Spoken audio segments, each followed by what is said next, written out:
in Trudeau's defense, he did say that when he attended the G20 summit that was hosted in India a few weeks ago, that he did bring it up directly with Modi, and other Western leaders did as well.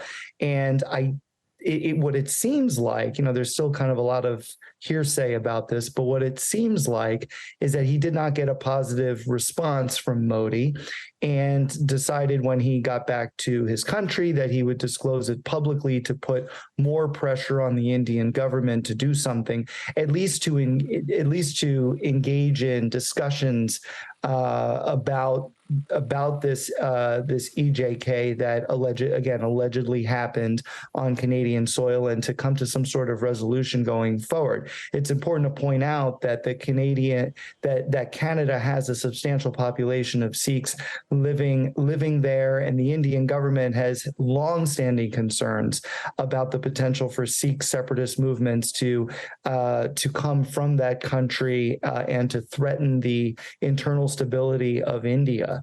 So this is not, necessarily a new concern at all.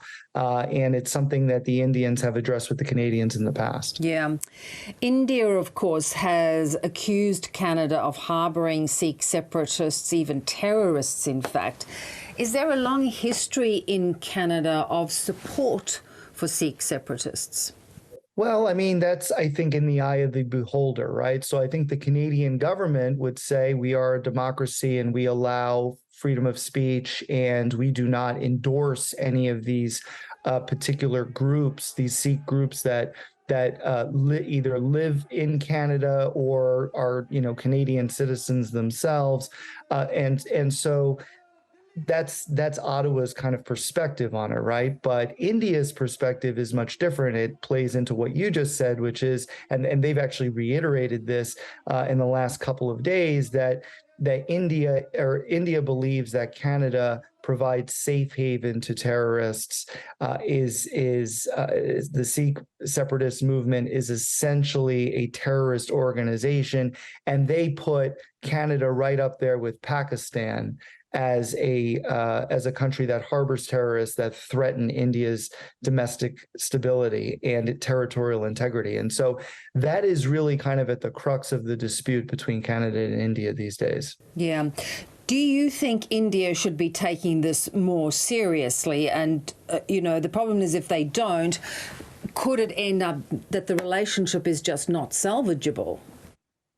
Well, I mean, I think that we also have to take a deep breath and realize that this just happened. Trudeau brought up these allegations a little over a week ago. This is still a very new story, and it could evolve in all kinds of different ways that we just cannot predict, right? My sense of it is that publicly India is going to continue to say that they do not believe the allegations to be the case.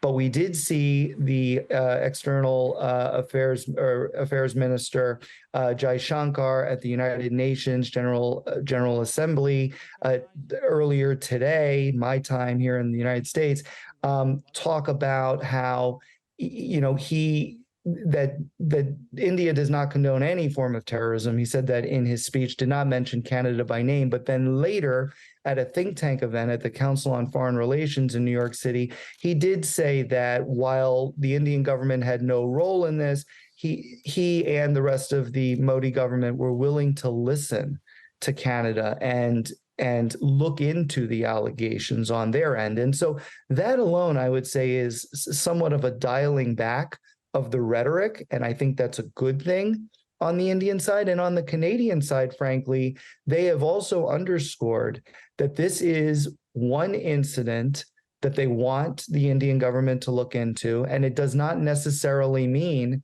that Canada does not value the partnership with India. And they have said, in the context of the Indo-Pacific strategy, for example, that India is a strategic and an important partner in that regard. And so there are a lot of, and they also understand that the United States and India's relationship has dramatically improved over the last 20 years, but really particularly over the last maybe 5 years. And a lot of that is due to the rising threat of China in the region and globally. And so when we kind of take again a breath and we take a step back, we realize that this is a moment in time. It could evolve in different ways, and there are much bigger stakes on the table, national interests, for Canada and India, besides just this particular issue.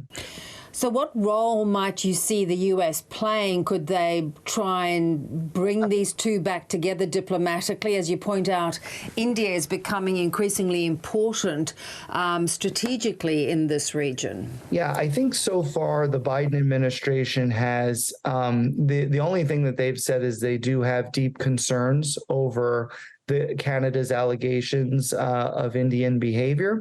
But they have not really gone further than that. They're actually trying to stay out of it as much as possible, because when you think about it from the US's perspective, that makes sense, right? You don't want to have to choose between a longstanding ally, a NATO ally, right, in Canada, versus a strengthening choosing India, which is an increasingly close partner of yours, right? And we are strengthening our security ties with them specifically to deal with China, right? You don't want to have to choose between those two.